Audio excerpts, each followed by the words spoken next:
Pessoal, apresento para vocês o meu novo livro, Cadafalso, né? Esse livro, ele é uma produção independente, eu não contei com editora para fazer. Eu sou responsável gráfico, editorial e todos os processos que pode ter no livro. Eu que sou responsável, né?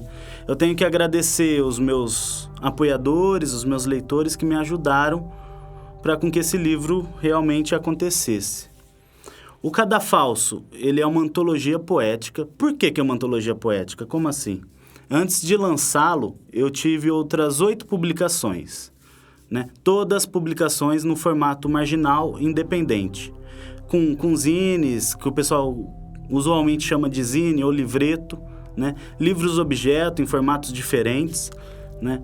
Eu peguei o melhor de tudo que eu já publiquei anteriormente, dessas 8 publicações, alguns poemas inéditos e coloquei aqui, no Cadafalso. Então, é uma antologia poética que tem 111 poemas, que está dividido em 5 partes, né? Cada parte tem uma temática específica. A parte 1 se chama Caminhada, são poemas que eu falo do início da minha trajetória literária.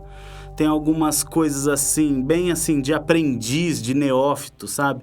Então, você está experimentando lugares, experimentando onde pode pisar, o que quer fazer. E como eu falo da questão do aprendiz, aparecem algumas coisas que hoje, na minha poesia, não são tão significantes, né? Tipo, questão de aprovação ou qualquer outra coisa do tipo. Segunda parte é uma parte muito... Como que eu posso dizer? É uma parte muito pessoal. Se chama Primaveras. Eu gosto muito da estação do ano, a primavera, né? É a estação do ano, assim, que eu mais curto. Eu tenho o hábito que eu criei junto com meu pai de ver o primeiro nascer do sol da primavera quando ela chega, né? Então, a gente tá lá, antes do sol aparecer, a gente chega e fica lá esperando para ver o primeiro nascer do sol. E com esse hábito eu também busco refletir e crio um poema em cima daquilo. Então, desde 2014, se eu não me engano, tem poemas sucessivos, anualmente eu escrevo sobre esse tema. E também nessa parte eu tenho poemas sensuais, eróticos, românticos. Coloquei nela porque... Qual que é a relação da primavera com esse tema? Descubram por si. A terceira parte se chama Café, Cana e Aldrabices. Quem não sabe um significado rapidinho assim de aldrabice é mentira, canalice. É mais ou menos esse tom.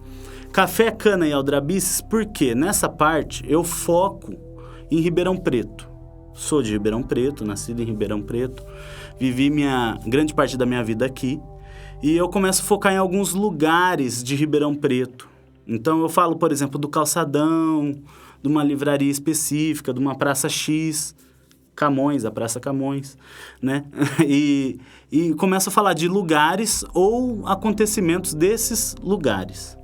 Quando eu termino de usar esses lugares na poesia, eu vou para a parte social e política de Ribeirão Preto.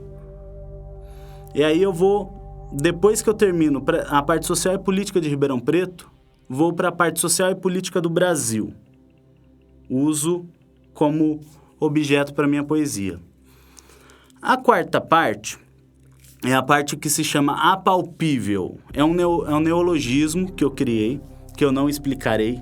Lendo o livro, vocês podem chegar próximo do que é isso, tá?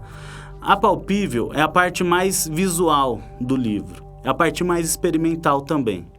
Eu gosto muito de poesia concreta. Não posso falar que eu sou um estudioso, mas gosto de vários autores e essa produção, essa forma de pensar a poesia. E no apalpível tem a parte da poesia concreta e a parte da poesia visual. E também tem uma experimentação que eu fiz junto com a Liliane Sene, que é uma artista gráfica aqui de Ribeirão. Ela trabalha com lettering, né? E é um trabalho que remete ao começo. Quando eu comecei a fazer poesia, mostrar para as pessoas em bares, em eventos, eu trabalhava com postais e livretos, né? E eu achei muito importante colocar os letterings aqui nessa parte para o pessoal conhecer o meu trabalho. E aí a gente chega na última parte do livro, que é a parte que se chama Poética do Buraco. Por que Poética do Buraco? Por quê? É Poética do Buraco porque ela tem uma relação de estar cavucando, de estar cavando, de estar buscando algo que está enterrado, que está escondido, que a gente sabe que está lá, mas estamos buscando. Se na primeira parte do livro eu ficava incomodado com algumas questões e isso aparecia na minha poesia, nessa última parte eu já estou um pouco mais consciente do que eu faço, já sei o que eu quero e começo a me arriscar em até criar poemas metalinguísticos, poemas que eu fale sobre a própria poesia, sobre temáticas que são caras para mim, que são importantes para mim, entendeu? Eu começo a colocar o meu ponto como poeta para a poesia. E também tem alguns poemas que são um pouco do reflexo do que eu vivi em 2020 e 2021. Isso é um breve resumo do que vocês vão encontrar no livro, no Cadafalso, e vão ver nos poemas. Para fechar, né, eu vou ler para vocês o poema que se chama Navalha, que é esse poema aqui que está na contracapa do livro. Fiquem atentos, hein? Para meu amigo Vicente. Este livro não tem orelha.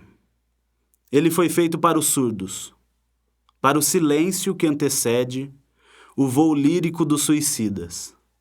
Nada de orelhas para este livro. Foi feito para o solilóquio. É proibido ler poemas deste livro em saraus e principalmente em voz alta.